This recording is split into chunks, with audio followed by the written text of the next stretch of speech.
understanding the power of I am. Two of the most powerful words you can say is I am. The third most powerful is what comes after that. I am what? You have to be careful what you label yourself as. And you have to be careful not to categorize or mislabel yourself as something that you're not. More importantly, stop saying what you are and just be it.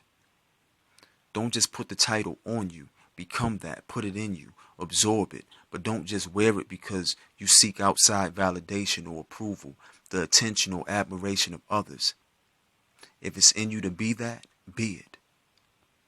Labels are unnecessary. Labels are for boxes, and categories are for organizing boxes with labels.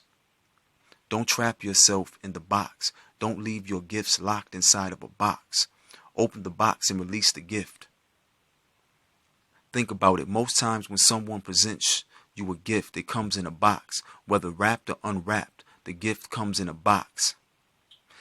And in that scenario, you're not focusing on the box. You're focusing on opening the box and getting to the gift. You're not stuck admiring the labels on the box. Apply that same mentality when it comes to you and your spiritual gifts. Be the gift. Don't get caught up in the obsession of having the gift or get so excited that you have the gift that you want the world to see it and know that you have it. It's your gift. It's not for everyone. If someone happens to see it, that's one thing. But to flaunt it or to want to show it off to other people, that's a different thing. That's why I said we live in a society that promotes narcissistic behavior and shuns you for displaying such behavior. But again, it's not what you do. It's how you do it and why you do it. There's many different forms, many different characteristics of narcissistic behavior. Some are positive and some are negative. The clinical definition of narcissism and the 9 traits of narcissism can be very misleading. The behaviors associated with the clinical definition and the 9 traits of narcissism are a result of the Iceman's inheritance. That's why in the TV show Legion, they use the cave as an example to explain narcissism. It's a caveman mentality.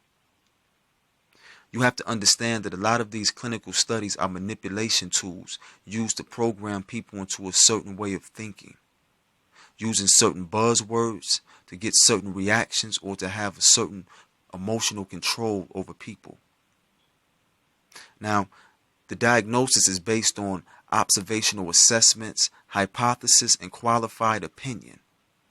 So, the method a psychologist or a therapist uses to diagnose narcissistic personality disorder could also be qualified as a trait of narcissistic personality disorder. That's double talk. These doctors pride themselves in their degrees and accolades. That's what makes them qualified to diagnose you, like they went to school and specifically studied you as an individual and obtained a master's degree in the study of you. They did no such thing. But in their delusion, they think they know everything about you. They push the notion that we're all the same on the inside, one culture, one way of thinking. That's a form of population control. Their method of mind tricks will have you questioning who you are and what your purpose is in life.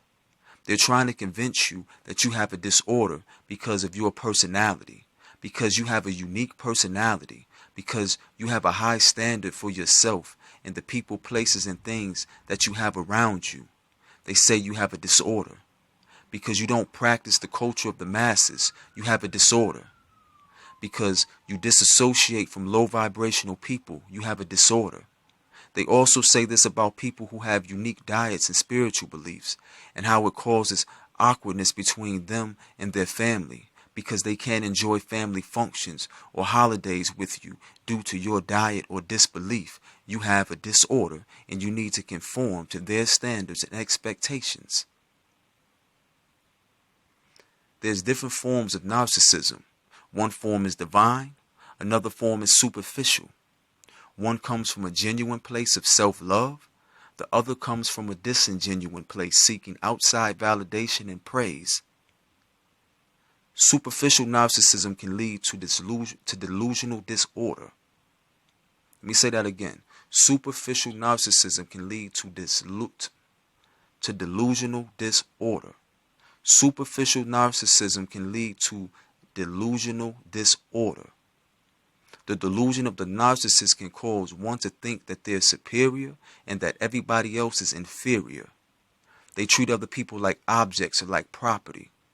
Like, you're the slave, I'm the master, and I'll crack this whip across your back if you don't pick that damn cotton faster. The delusion of the narcissist.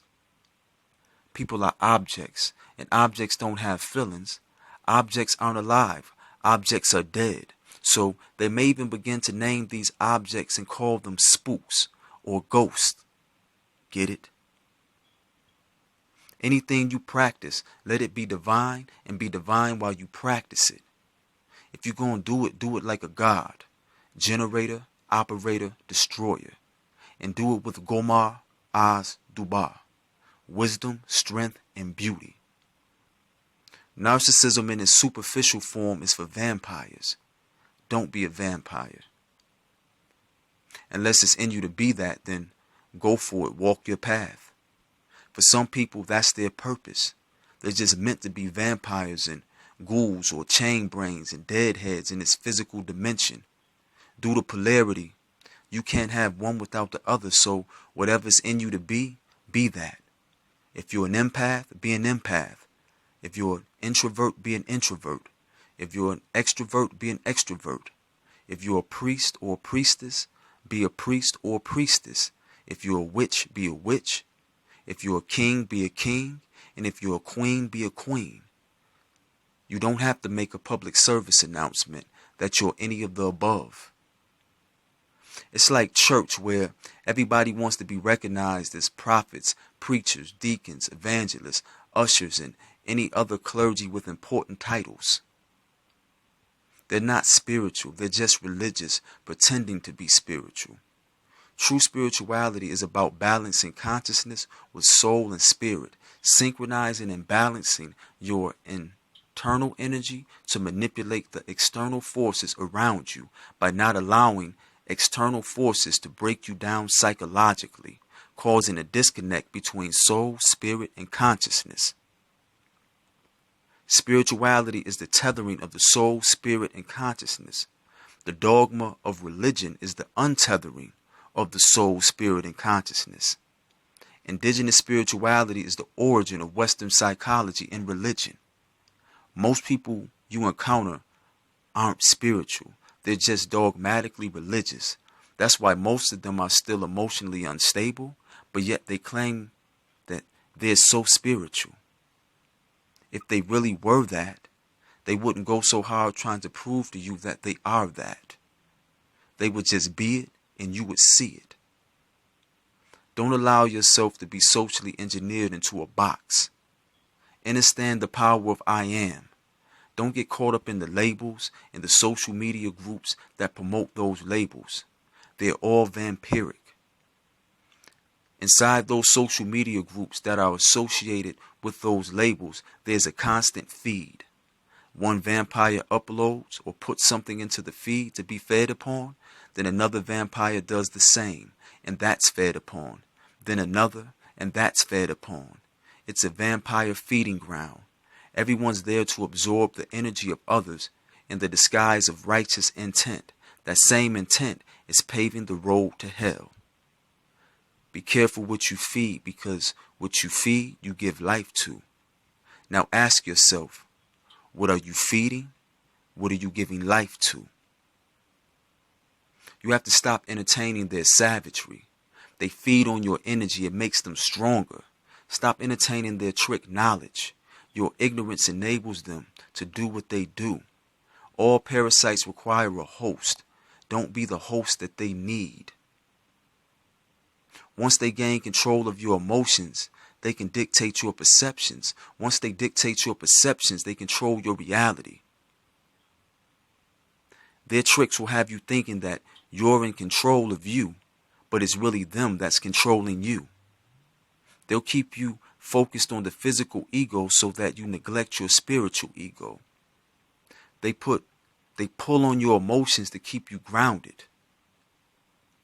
They use your oxytocin against you to disable the higher you. They'll do everything in their power to keep you looking outside of you. Turn within. Turn towards the one. You are a universe. Project your thoughts to you, not something outside of you. That's how you get possessed. That's how you lose sight of you. Everything I speak about is connected. You just have to connect it.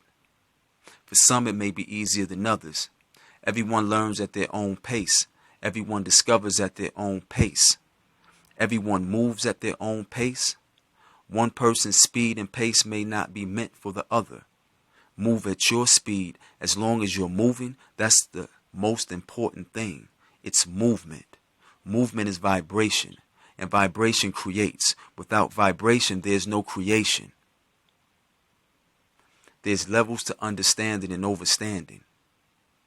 You might overstand one level just to understand at the next level. Then once you overstand that level, you move to the next level of understanding. Then overstanding, then understanding. It's a continuous cycle. Stagnation opposes elevation. Don't stagnate, elevate. I know a lot of people are heavy into science, and they won't accept information unless it's been scientifically proven. Scientifically proven by who? What is science? Science means to know. Therefore, scientifically proven means to prove what you know. You prove what you know by showing your ability. Show and prove. The shown ability to transform is what makes science magical. Science is magic explained, or the attempt to explain magic. And magic is science unexplained.